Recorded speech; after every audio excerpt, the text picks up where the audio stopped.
জীবনের কঠিন পরিস্থিতিতে গুরুত্বপূর্ণ কাজগুলি শক্তি দিয়ে নয়, বরং ধৈর্য দিয়ে সম্পন্ন করতে হয়।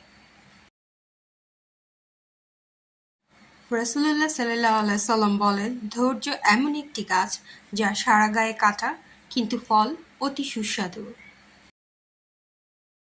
মহান আল্লাহ তাআলা বলেন, যারা বিশ্বাস স্থাপন করেছ, শোনো, ধৈর্য নিষ্ঠার সাথে চেষ্টা করো এবং সালাতের মাধ্যমে সাহায্য চাও।